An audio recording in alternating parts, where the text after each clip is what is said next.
So about 4 months ago, I went to the dentist and there was an ulcer on my tongue.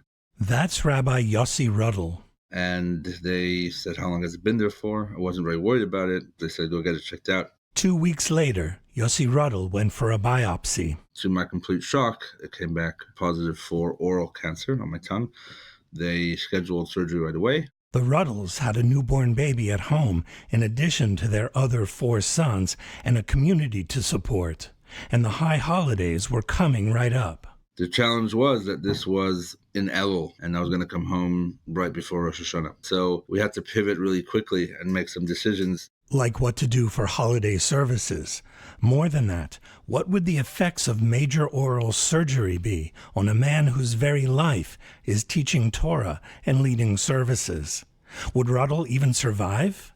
But before these questions could be answered, Ruddle decided to apply the Rebbe's perspective. This is an opportunity to show people in the community that Judaism is not just for the happy times. And now I have the opportunity to show people how Hasidus can influence our lives even during challenges. That perspective has served the Ruddles well, even after the December 14th attack against Jews celebrating Hanukkah on Bondi Beach in Sydney. Because the Rebbe has invested in his emissaries the drive and the ability to always go forward, no matter what. I'm Gary Wallach, and this is Lamplighters, stories from Chabad emissaries on the Jewish frontier. Life as a Chabad emissary is often joyous, but it can be unpredictable and even dangerous. Chabad has become a ubiquitous presence in every corner of the world. But behind every Chabad house are emissaries, regular people striving to transcend their circumstances, and a community that supports and relies on them. These are their stories.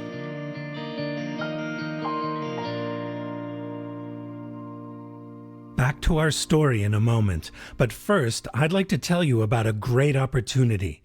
You can partner with Lamplighters in sharing stories of Chabad emissaries doing amazing work all over the world. Please consider dedicating an episode.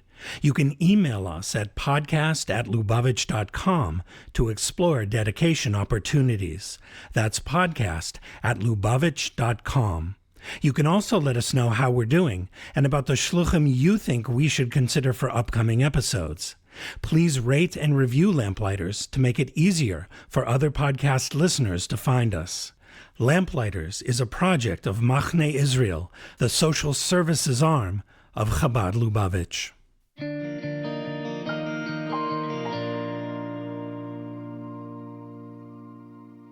While he was growing up in Pittsburgh and LA and studying in France and New York, Rabbi Yossi Ruddle was certain about his intention to go out on shlichus. Yeah, that was my goal always. Malki Ruddle wasn't as sure. She was born in Melbourne and studied at seminary in Tzfas, Israel. She met Yossi in 2013 after he had earned smicha in Crown Heights, and they realized they had a shared interest in reaching out to Jews. They were married in 2013 in Melbourne and looked for shlichus opportunities. At first, the Ruddles assumed they'd find work in one of Australia's large cities, Melbourne, Sydney, Adelaide, Brisbane, or Perth, where most Australian Jews live. But while Ruddle was in Kollel in Melbourne, he and Malki were approached by Chabad of Rara, which stands for Rural and Regional Australia. They asked us to go to Geelong, which is only an hour out of Melbourne, to visit the Jewish people there, perhaps make a Rosh Hashanah thing, which we did. And then we did a Purim in Toowoomba, and I guess we did a commendable job because we were hired for the job. Their mission? To touch the lives of people who don't live near a booming Jewish community where challah is available and there's 5 shuls to go to. They might be the only person in their town, or more likely, they think they're the only person in their town. For the next 6 years, the Ruddles directed Chabad of Rara.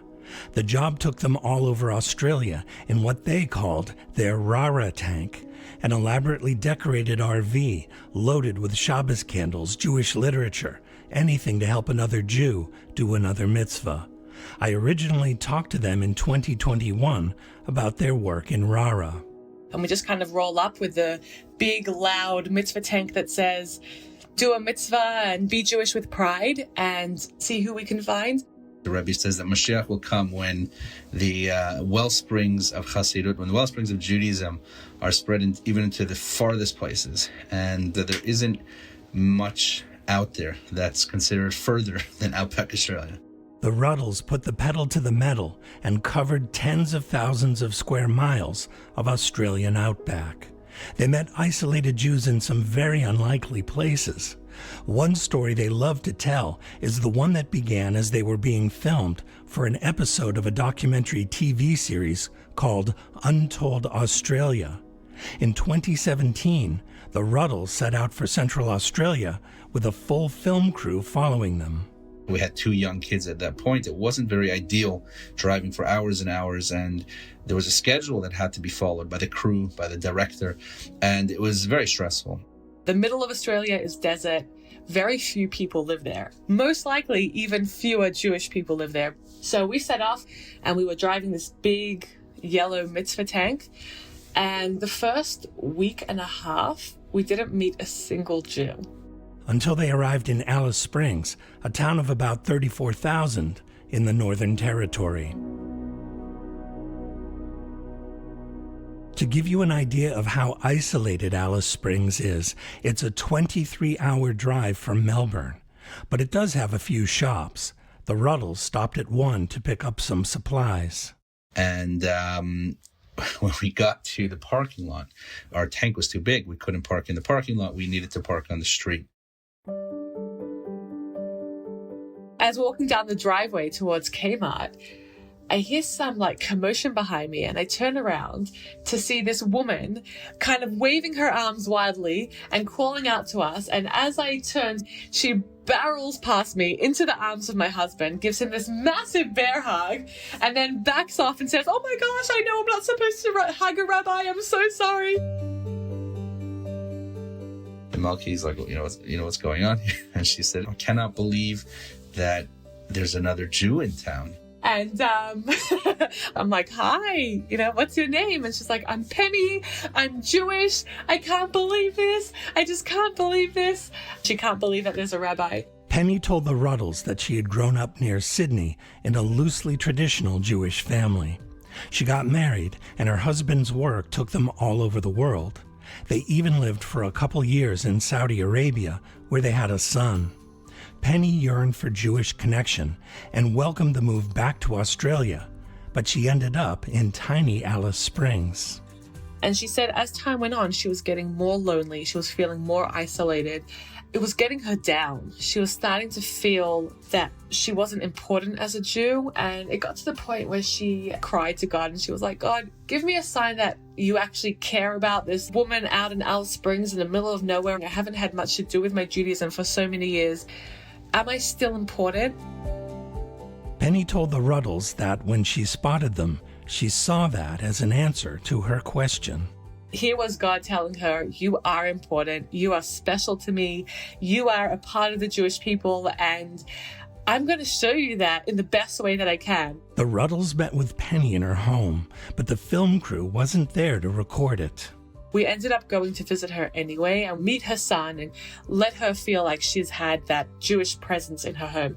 I gave her Shabbat candles, and we discussed that there are other Jewish people in the area that she could connect with. And we had the most incredible time with her, and she gifted us, a challah cover that she had made.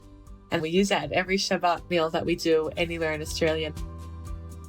That Saturday night after Shabbat went out, I opened my phone and I had a beautiful message from her. She had sent me a picture of her Shabbat candles, and she had sent me a message. I just lit Shabbat candles for the first time, and it was just such a beautiful experience, and thank you so much. I don't suggest to send a picture of the Shabbat candles because it's not allowed after the Shabbat comes in, but it was such a beautiful thing to see that her Jewish pride rekindled, and Shabbat candles for her was a massive deal after that. But Penny's enthusiasm wasn't limited to Shabbos. And that Rosh Hashanah, she hosted about 30 people in her home. And she was kind of the Jewish mama of Alice Springs for that. And now she's connected and she is loving it. So she's definitely involved in the community there, which is amazing. The Ruddles whisked all over Australia, providing support to scores of isolated Jews. But as their family grew, it became too difficult for them to cover so many miles with their children in an RV. The Ruddles had sent out young rabbinic students on some of their routes, but what they really wanted was a more personal outreach. I first spoke with the Ruddles in early 2021. I caught up with them again in late 2025. So we found an amazing couple who were able to take over Chabad Aurora. The Ruddles handed over the keys to the mitzvah tank to Rabbi Menachem and Rebbetzin Shevi Aaron. And they've been doing incredible stuff, taking it to the next level. And they're doing just an absolute ripper of a job there. The Ruddles settled in Newcastle, which they had frequently visited while they were at Rara. It's on Australia's east coast, between Brisbane and Sydney. And right now our focus is we want to really dig deep and make deep connections with the people in the Hunter Valley. We want to be here on a constant basis and just give our all to these people. The Ruddles call their Chabad house Chabad of the Hunter and Central Coast. It's different in the sense that there's a shul, there's a center of operations. The biggest difference is in Chabad Aurora, we could see or speak to somebody once a year, or not even, maybe once every 2 years. Here in a community where you have an established presence, you're meeting the same people over and over and over. Your friendships are more cemented. You're able to have a lot more connection with them. Duties and opportunities become bigger, and you're able to have a lot more effect on people and have deeper relationships. Malki says they began with about 40 regulars, but in just 5 years, that number quickly grew. I would say we know of about between 400 and 500 individuals, maybe like 300 families. That number grows every week, thank God. After years of steady growth, the Ruddles' shlichus took a dramatic turn in the summer of 2025. I went to the dentist, and there was an ulcer on my tongue. And they said, how long has it been there for? I wasn't very worried about it. They said, go get it checked out, which I did. 2 weeks later, Yossi Ruddle went for a biopsy. To my complete shock, it came back positive for oral cancer on my tongue. They scheduled surgery right away. We had a newborn baby at home. So we had just returned to regular programming after the baby. My wife had a C-section. So there's a question of which one of us could even drive at any stage. But they scheduled the surgery. Ruddle would require a tracheotomy, removal of a large part of his tongue, and several lymph nodes. In what could only be described as divine providence, the two specialists treating Ruddle's cancer were Jews who just happened to work in Newcastle. The doctor who operated on me, I've been chasing him for 5 years. We've never been able to even say hi to him, never met him. I don't know how many challahs and cheesecakes we've dropped off on his secretaries, but, I actually told him at the first meeting, I said, we didn't have to do this to meet, but it was 100% God's plan. One challenge for the Ruddles was that this was in Elul, and Yossi would be back from surgery right before Rosh Hashanah. And I wasn't going to be able to talk for a while, definitely not blow the shofar, so we had to pivot really quickly and make some decisions. It wasn't an option for us to leave and not have Rosh Hashanah Kippur here. The question was only how to go about it. An important answer came when Rabbi Yossi talked with a fellow shliach from Sydney, who urged him to consider the advice he had given to others facing challenges. Is that advice something he believed in himself? Ruddle realized that he did, and that changed his entire perspective. This is an opportunity to show people in the community that Hasidus is the way to show people how to deal with issues. It's a bit of a paradigm shift in my shlichus, but now I have the opportunity to show people how Hasidus can influence our lives even during challenges. So right away we made the decision to share my journey with the community so that they could be involved. In his first message to his community after his diagnosis, Rabbi Ruddle declared, "I know that this is from God, and I know that I will be even stronger coming out the other side. Now is my chance to practice what I preach." But there were many unknowns before the surgery. One of those was how the community would respond. The Ruddles were amazed at what happened as Rabbi Yossi's surgery date approached. I was forced to shave my beard because they had to do a neck dissection and take out 50 lymph nodes. But the guy in our community said, hey, if the rabbi can't grow the beard, I'm going to grow in his place. And he actually grew a beard. In the hospital, the guy visits me, a self-described atheist, and with tears in his eyes, he pulls out an old battered Tehillim, beautiful little Tehillim, and he says, this was with me in my wars in Yerushalayim. We stormed Jerusalem, and it saved me, and this is for you in your war. With Malki tending to a newborn and dealing with health issues of her own, the Ruddles knew they'd need extra help. So they announced a capital campaign with a goal of $25,000 to cover short-term expenses. They raised over $200,000, but there were many other ways their community stepped up. Oh, in every way possible. First of all, just in being supportive, calling and texting, etc. A Tehillim chat was started up specifically, which is still going on today. There were multiple people that took on mitzvahs, and Malka would actually print out the picture. She asked people in the community to send a picture of them performing that mitzvah, and then she hung it up on the hospital walls, which was great. Really an amazing community support. And then the day of surgery arrived. Doctors successfully removed a large portion of Ruddle's tongue, replaced it with skin from one of his arms, removed lymph nodes, and performed a tracheotomy. It was a painful, grueling experience. As Ruddle recovered in the hospital, help came in from all over Australia. Chani and Sterni White, daughters of Chabad emissaries in Perth, helped care for the Ruddles' children for 2 weeks. Josh and Abigail Wonder came in from Melbourne to help lead services. Malki's mother came, and members of the community chipped in wherever possible. Like Bert Gutman. He's been a Newcastle resident for over 40 years. During the month of Elul, he deployed his shofar for anyone who needed to hear it. A big kudu horn shofar over the period before the high holy days. I'd blow shofar for the family. Sometimes it was just rabbits and Malki, and sometimes visitors would come and I'd blow for them as well. And I'm enormously proud that I had that opportunity. Bert blew shofar in the hospital, too. Bert was wonderful. Out here in Newcastle, shofar blowers are few and far in between.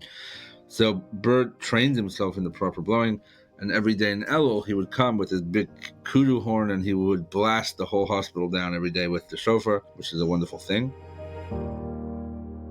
But that's just one of the ways Bert says he's grown Jewishly. He raps tefillin regularly and has been studying Tanya, the magnum opus of Chabad Hasidus. Learning Tanya has changed my life. I can say this unequivocally.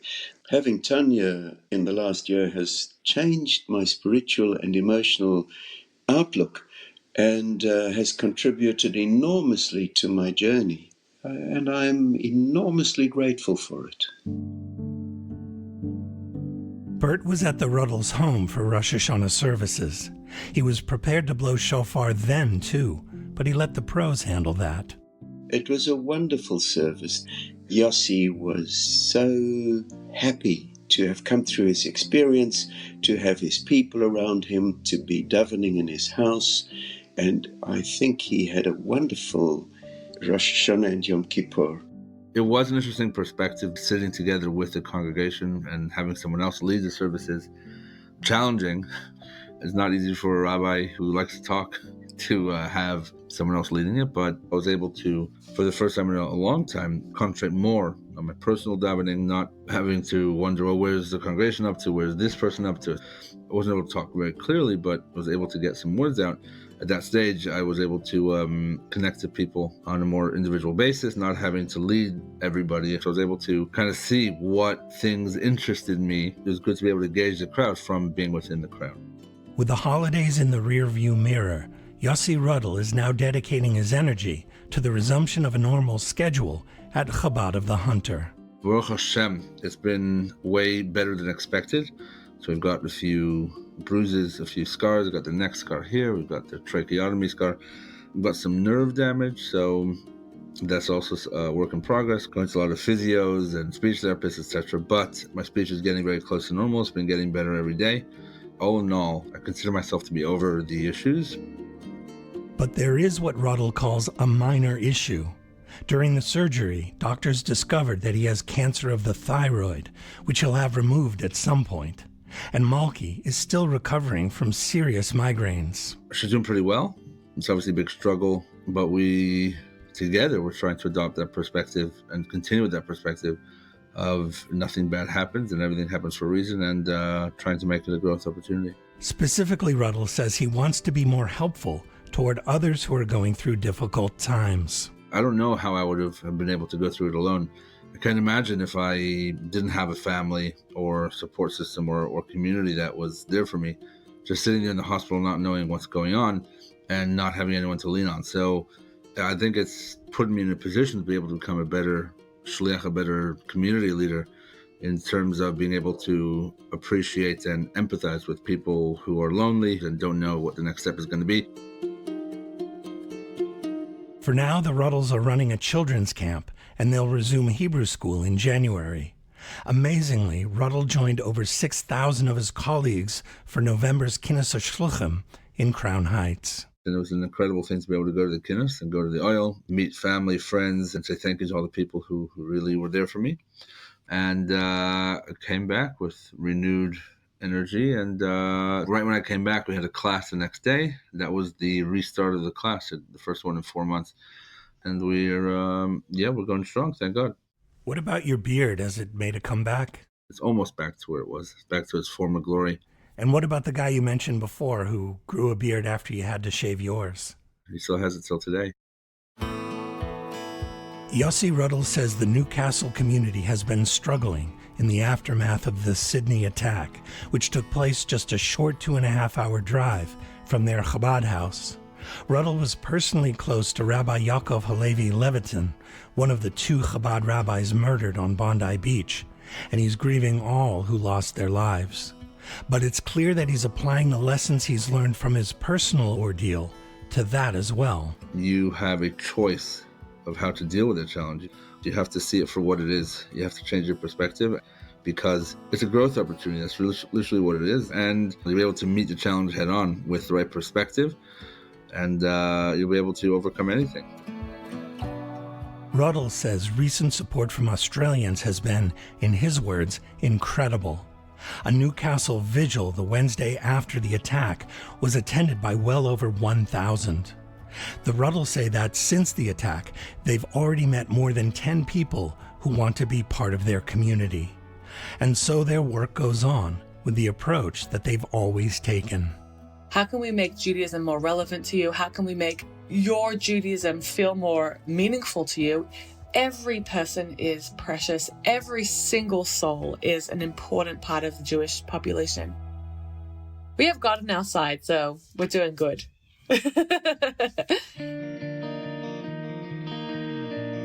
I'm Gary Wallach. Thanks for listening to Lamplighters, stories from Chabad emissaries on the Jewish frontier.